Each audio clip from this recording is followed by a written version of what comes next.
Halo semuanya. Uh, in this video, I would like to share my experience about Duolingo English Test. Khususnya bagi teman-teman yang sedang dalam masa persiapan untuk mengambil Duolingo English Test. Before I begin, jadi saya mau ambil disclaimer dulu nih. Semua yang saya sampaikan di video ini adalah berdasarkan pengalaman saya ya. Semoga aja bisa bermanfaat buat teman-teman semua ya. Okay, let's get it started.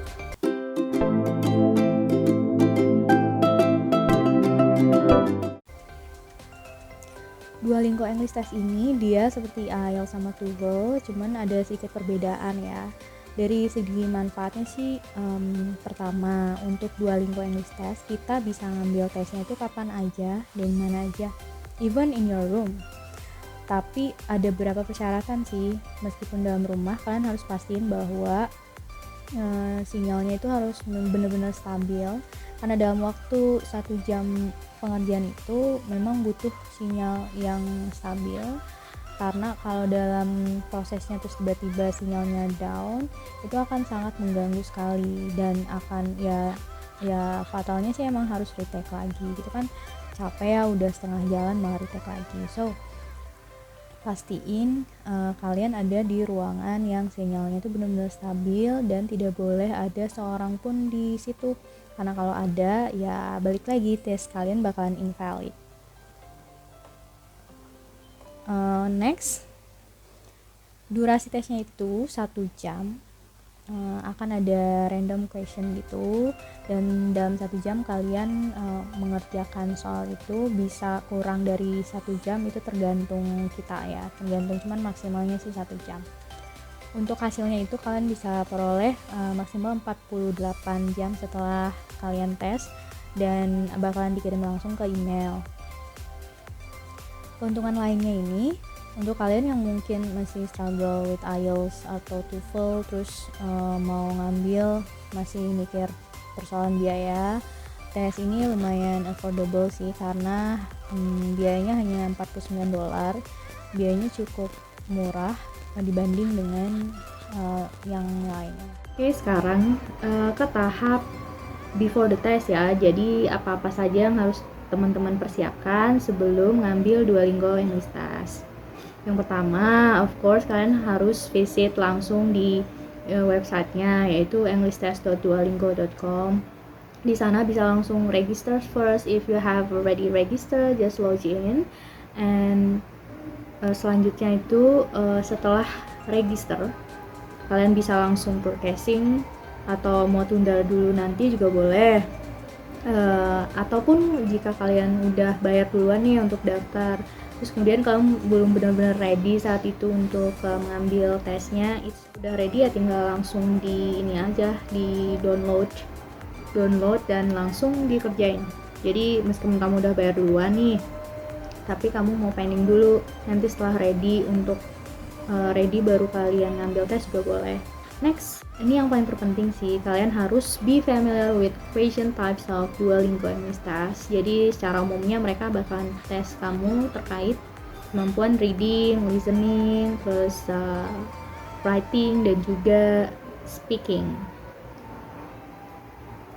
Oke, itu persiapan yang harus kalian lakuin sebelum the test. Sekarang kita lanjut ke tahap saat tes nih, apa aja yang kalian butuhkan. So during the test, what you have to do during the test, here I will suggest you some things.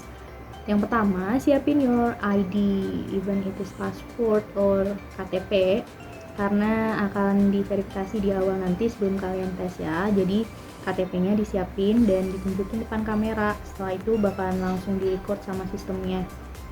Mengisi sedikit data, dan setelah itu akan ada tes devices sih, kayak your kamera, apalagi ya kamera, speaker, atau mikrofon. Tapi saat itu nggak boleh pakai earphone ya, karena kalau pakai earphone itu dianggap invalid tesnya. Jadi makanya di awal itu benar-benar dites speaker, mikrofonnya apakah berfungsi dengan baik. Jika semuanya berfungsi dengan baik, langsung deh lanjut ke kenyataannya. So saat dites nanti kalian bakalan dapat random question, bisa aja dapat listening duluan, speaking duluan, reading atau writing duluan, itu bisa aja gitu. Untuk yang pertama nih listening. Jadi listening ada beberapa tipe. Kalian bisa yang pertama, yang menurut saya sih lumayan sedikit ya masih bisa lebih mudah dibanding yang lainnya, yaitu ketika speaker ngomong kita langsung ketik. Kemampuan yang mengetik nih emang bener-bener penting sekali buat kalian. Jadi saat speaker menyampaikan kalimat, ngomong kalimat, bener-bener kalian harus langsung directly type it on your answer box. Jadi langsung di type, jadi biar rekaman kedua dan ketiga bisa langsung kalian perhatiin nih kira-kira yang kurang gimana gitu, karena kalian hanya boleh mendengar rekamannya itu 3 kali. Setelah itu di listening ini juga kita harus ada yang tipe yang choose English words, jadi kita bakal dengar speakernya ngomong. Setelah itu ada beberapa panel gitu, lebih dari 5 kayaknya. Setelah klik dengar, kalau misalkan dia adalah English word langsung ditik gitu, tik. Kalau bukan ya dibiarin aja. Setelah itu next. Ada time limitnya juga untuk di setiap soalnya itu. Setelah itu apa lagi ya, kalian bakalan ya I think soal listening itu sih generally tipenya. Oke, next reading. Di reading ada several parts of question sih. Yang pertama itu kayak fill in the blank, kayak a full paragraph, kayak summary completion gitu, cuman ada kata yang hilang. But no worries because they will give you some clues. 2 kata di depan itu sebagai clue kalian untuk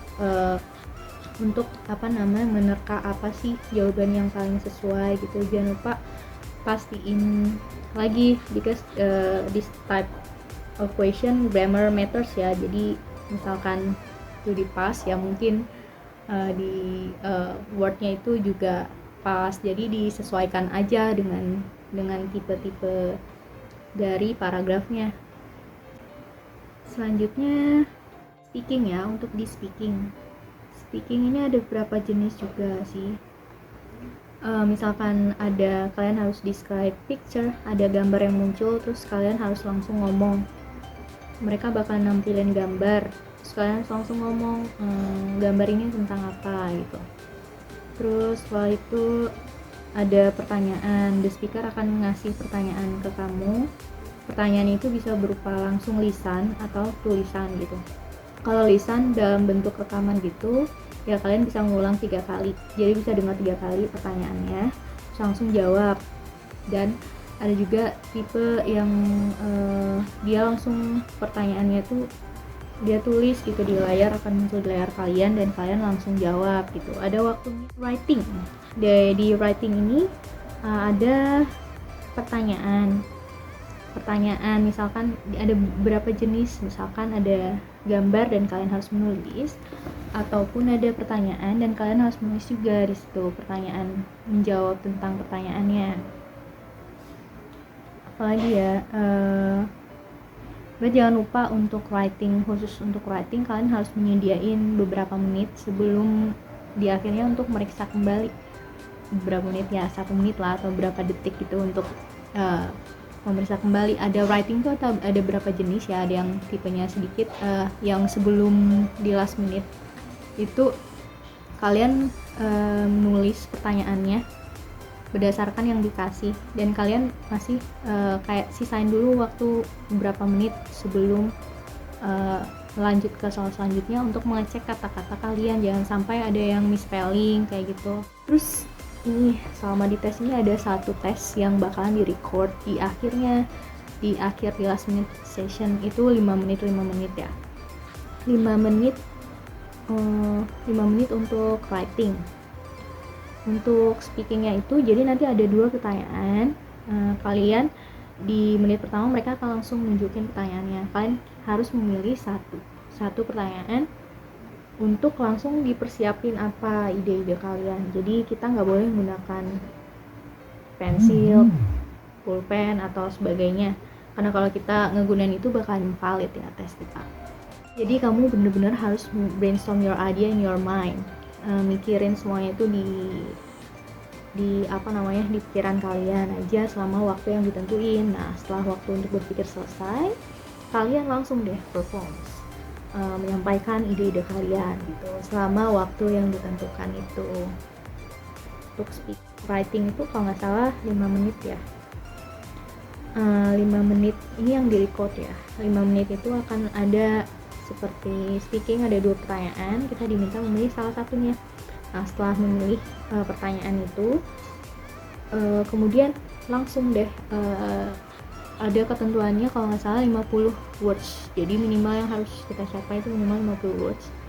Jangan lupa kita harus menjawab setiap pertanyaannya, dan ini di record. Dan ya, kalau udah nemu di tipe soal kayak gini, berarti kalian sudah ada di sesi terakhir dari tes Duolingo kalian. Okay, so that's all about during the test. Terus sekarang aktivitas nih.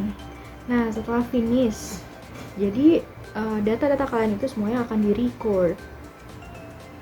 Tunggu aja itu sampai downloadnya itu selesai 100%, baru deh boleh kalian meninggalkan tesnya.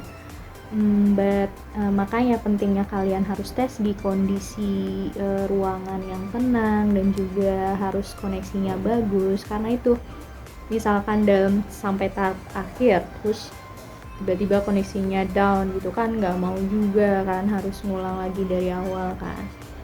Jadi sebaiknya pastiin biar tidak ada kendala, pastiin kalian memiliki koneksi yang stabil, khusus untuk hari itu aja saat tes gitu. Dan kondisinya harus benar-benar ya tenang ya, biar kalian bisa lebih fokus dan konsentrasi gitu.